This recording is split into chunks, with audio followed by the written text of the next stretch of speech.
Hello, welcome back to my haunted library. It's Regina, and welcome to another Slow Burn Sunday. Yes, I decided to resurrect my film series, which deals with mostly old TV movie of the weeks from the 70s that have been long forgotten in the annals of entertainment history, but we're resurrecting the corpse and looking at some of these old films which still pack a lot of entertainment value, let me tell you. So this week we're going to be looking at a movie that is kind of rare, even in these circles, and that is The Spell, starring Lee Grant and a very young and very cute Helen Hunt. But before we get there, I'm going to go over some things. I hope you had a nice Thanksgiving, my American friends, or if you just taken some time off, a nice long weekend is never a bad thing. So I did read one book for the Helen Hunt's read-along or readathon that's going on over at DL Tillery's channel. I don't know, I got busy with everything, but I'm almost at the end of this shifter romance. I'm at the last chapter. I'll talk about that next week. I'll do a little wrap up and hopefully read a couple more things before I get there. I also tried reading one of the library books I got out, one of the children's books called Wolfish, and I couldn't get through the first few pages. I didn't understand what was going on. And that's a kid's book, so I don't know if it was just where I was at, but I might give it another try or just pick up something else. But I have a few plans for my winter reading that I'm going to start with. And I definitely am going to be reading this Harlequin romance, Murder in Mistletoe by Barb Hann. I just want to read it. I'm just in the mood for this kind of thing. And then I plan to continue with my V.C. Andrews series, Shooting Stars series. I finished Cinnamon. And then the next one in the series is Ice. So I will talk a little bit about that when I finish Ice. These are very short, and then I'll do a whole video about the entire series. And I'm also continuing with the next in the Flowers in the Attic series, just audiobooks, and that's Petals on the Wind. And I started that when I was doing my bike riding and my power walking. Okay, what else? Kind of predicting what I'm going to be reading this month. I feel like I'm in the mood for light romance, stuff like this. Doesn't that look like fun? This is Honor Besieged by Gail Buck. I've been in a mood for like old-fashioned themed stories, and I think that might have something to do with I watched the first episode of the Ken Burns documentary on the American Revolution. It's great. It's a big commitment. It's like a 2-hour, I think there are, I don't know how many episodes, 6 episodes, 2 hours each. Maybe more.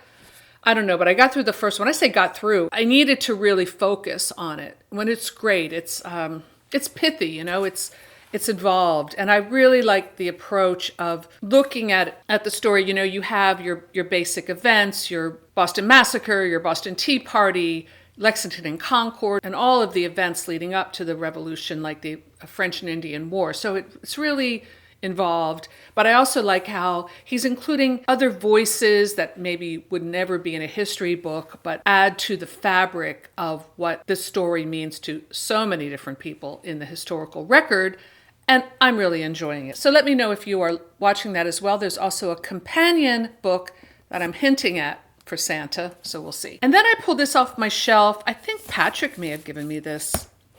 I'm really pretty sure that's where it came from, so thank you, Patrick. Always so sweet. He sends me so many books that sometimes it's hard to remember. But this one is called Christmas and Other Horrors, a Winter Solstice Anthology, edited by Ellen Datlow. All kinds of different stories in here. So I'm going to dig into this a bit. And then, this was just a spontaneous decision. I was listening to the Bald Book Geeks podcast this morning. He has a great YouTube channel. I have been listening to watching his channel for years and years and years. He was one of the first booktube channels I ever watched. He did a whole podcast about this book, one of my favorites. And then I was thinking on the drive over here to my studio after listening to his podcast, I should do a group read of this book starting in January. So that's what I'm going to do. Donna Tartt's The Secret History. This is a modern classic. Well, he was saying kind of started the dark academia subgenre. It's definitely part of the academia genre. So something like Brideshead Revisited, A Separate Piece comes to mind. There are many others, and this is definitely one of them. And I have this fun copy. I had the hardback first edition. I might just go ahead and, if it's not too expensive, buy myself another one, because I read that book to death and I think it finally fell apart. This was just a book that I absolutely adored, and I know it pretty well, but I am going to read it again in January, and I would love it if you would join me. And maybe I do have a Discord. I'll do a Discord. And we'll read it together. It's a 500 page book, so it's pretty dense, but it's so great. Not exactly horror, but it's definitely dark. And anyway, I'll talk more about it, but mark your calendars because I'm going to do this. I'll set up a schedule that we can read it together and discuss and really enjoy it for the new year. So I'm excited about that. Oh, I also wanted to mention, don't forget my new fantasy book, Starlex. I'm making some sales, and I'm happy to say people are loving it so far, and I'm working on the second book in the series. I'm also working on a Christmas collection of short stories that I will probably be putting out next week, but you'll hear about that. But anyway, check out Starlex. You know, I'm always up. I'm always writing. If you're on TikTok, you can check out my videos where I go through the writing process, and I'm up at like 4 o'clock in the morning writing on TikTok. So if you're interested in that, check it out. And of course, Bookworms is still going strong. I just ran into someone at the coffee shop who said, he's a guy I know from the theater, but he's working at the coffee shop now. And he said, hey, I read Bookworms, or I bought the latest Bookworms. I can't wait to read it, something like that. So, hey, it's really fun when someone says that in real life, that they actually read something that you're putting out. And last little plug, Red Masquerade, the first book in my Moon Dance series, is free on ebook this weekend for until Monday. It's like a Black Friday, Cyber Monday special. Pick it up for free. And speaking of coffee shop, I have a nice cafe au lait here. Cost me about $6 with tip. If you'd like to buy me a coffee and help support my caffeine habit while I'm up very early writing my books and my stories, well, I have the link below. All right, so let's move on to the film. This came out in 1977, an American horror television film directed by Lee Phillips, starring Lee Grant, Susan Myers, Lilia Goldoni, and Helen Hunt. So Lee Grant, of course, was in Valley of the Dolls. And Shampoo, I think she won an Oscar for that. She's a solid actress. And Damien too. Great actress. And she is great in this and very subtle. I like her work. Watching it this time and knowing what her character is really all about, I saw her subtle tells, and it was really nice to see. Oh, I have to say, there are spoilers in this presentation today. I'm going to be giving away the big twist. So if that's something you're not into, then go watch the movie and then come back. You know the drill. So don't get mad if I give it away. Susan Myers also plays the other lead in this, the teenage daughter. This might have been the only film she did. I don't recall seeing her. And of course, Helen Hunt as a 13-year-old younger sister. So this story, it's a lot like Carrie, Stephen King's book, De Palma's film, which came out probably just before this. So it deals with that sense of a young girl being teased and tormented by her classmates. In this instance, it's because of her weight. She's supposed to be like the fat girl. Now, I'm going to use some language here that may be triggering for some people. I'm trying to be sensitive, but I'm going to talk about it because it's part of the story. And I have to say, by today's standards, she is not that big. She looks really kind of an average weight by today's standards. I lived through the 70s. I was about her age when this film came out, okay?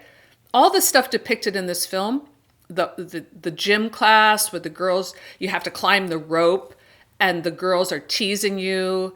Yes, all that happened. I am a product of that. So if I have internalized misogyny when it comes to weight and that I'm constantly dieting, which I am, that was my training, for better or for worse. It was like being in a regiment, and those gym teachers were tough, and you had to run around the gym, and he would put on an LP record where a man would be singing, "Go, you chicken fat, go." It was this whole song about being fat and how you were running to keep yourself from being fat. Okay, that's the reality of my upbringing. So if I venture into a little bit of parody over this stuff, that's where it's coming from. I don't mean to offend anyone, but it's in the film. So yes, so she is horribly teased and made fun of by these girls in their little leotard gym clothes while they're climbing the rope, and in a moment of like telekinesis, we're not really sure what's going on, but it's a very strange scene. The head cheerleader, the blonde girl, it's kind of that same cliche. Chris in Carrie, in the film Carrie, is doing her tricks on the rope, and you see Rita, which is the name of the troubled teenage daughter, do some like things with her face, strange thing going on inside her eyes, and the girl falls, and you get the satisfaction of watching that bitchy girl crash to the ground, break her neck, and we later learn that she dies. It's kind of the same satisfaction in one of my favorite films is it from the 90s or early aughts? I think it's late 90s, The Craft, which I've talked about on this channel before. There's something so satisfying when the girl's hair falls out in the shower. I mean, it's really rough. It's a very rough scene, but it's so satisfying. So yeah, we're in that territory. So this happens, and then we see the girl. That might have been the opening. I think that's the opening scene. Then we see the family gathered around the dinner or breakfast table, and they live in this beautiful Spanish-style, hacienda-style, Southern California mansion. And the dad is, I don't know, some kind of lawyer. They always have some kind of corporate job like that. And Lee Grant is the housewife. She's putting together stuff for charities and, living the life, basically. And the youngest daughter is like a nice kid, but she's also athletic. She's slim. She's pretty. She's everything that a parent would want. And she is the apple of the father's eye. And there's a lot of tension between Rita, mostly because of her weight, and the dad. And she also has kind of like frizzy, messy hair. Although I really love the 70s costumes. And you see a little bit, this is a little hint to her character. She wears like this fabulous cape. I think it's reversible. One side's black, one side's red. And you see her running off wearing this cape. Now, capes were a thing in the 70s, but it's a nice little costume design element going on. Okay, so Dad makes some snarky comment at the breakfast table about how much Rita's eating. She's taken another helping. Little fight breaks out. The mom tries to smooth things over. You don't understand Rita. And she and Rita have a more of a connection. She's a difficult teenager. She has an attitude, and she disappears at night when she's supposed to be making dinner. It does take its time to develop this relationship with the parents. Like, the parents are still like, get it on,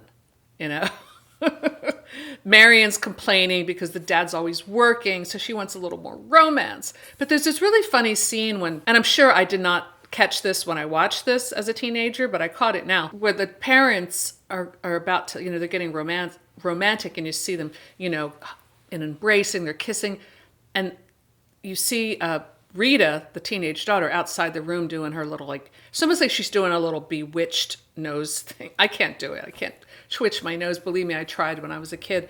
But she's almost doing this little smile. And then you can tell that Dad loses his, how shall we put it, his desire in that moment. You see it, and she did it. The teenage daughter was the ultimate boner killer, for lack of a better term. And I laughed at that part. I thought it was really funny. And it's funny to see that actually depicted in a TV movie. There are troubling accidents occurring. The family goes out to dinner, and the dad is almost killed by this drunk friend of theirs in a almost hit and run. And then there's this very bizarre scene. It's actually very scary, where Marion goes over to visit this couple where friends of theirs, where the wife has been sick. The husband informs her that they think that she's been hexed, and they're going to call in this paranormal expert. And that was also a theme in so many of these old TV movie of the weeks with these paranormal themes. There was also a TV show. I'm going to try to find it, and maybe I'll watch it and report back. There was a TV show called ESP, like a series that dealt with these kind of things. As they're talking, the wife comes down the stairs, sweeping down the stairs to say hi to her friend, and all of a sudden she spontaneously combusts. She boils from the inside out. It's a really good scene, and it's a really scary scene and really horrifying. So you get the idea that somehow Rita made this happen, but you're not really sure why. Later, another accident happens where the younger sister, Chris, played by Helen Hunt, she's in a swim meet and she almost drowns in the pool. Dad has to dive in to save her life.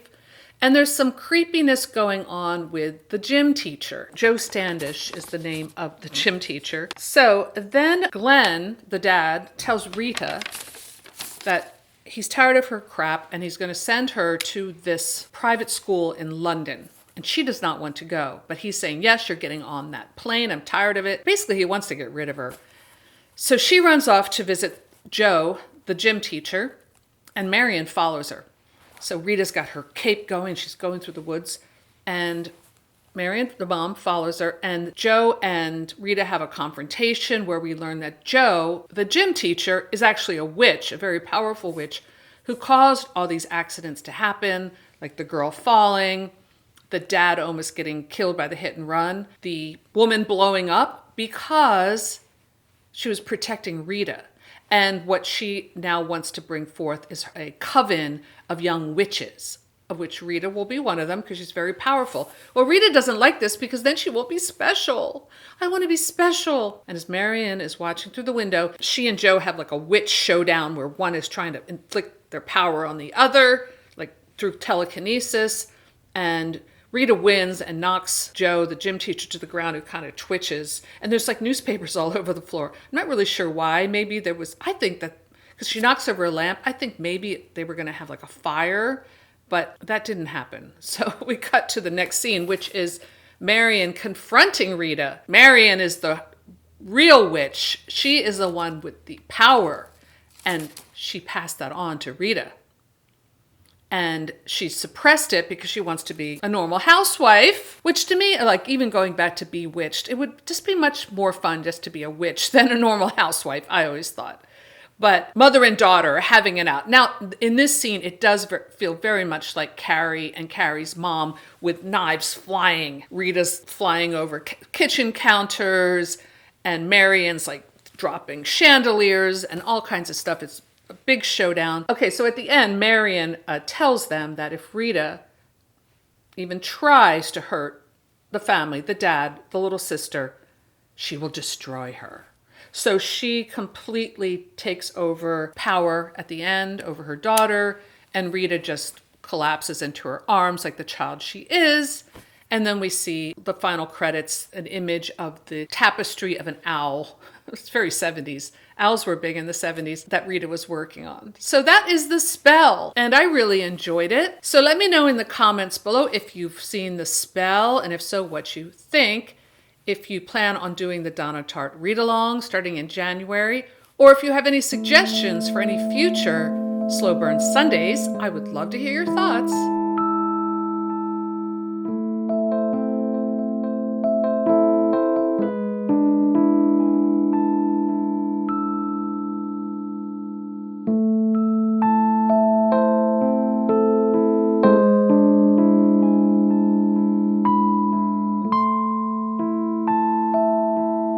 So that's all I have for today. Thanks for stopping by my haunted library, and I'll see you soon.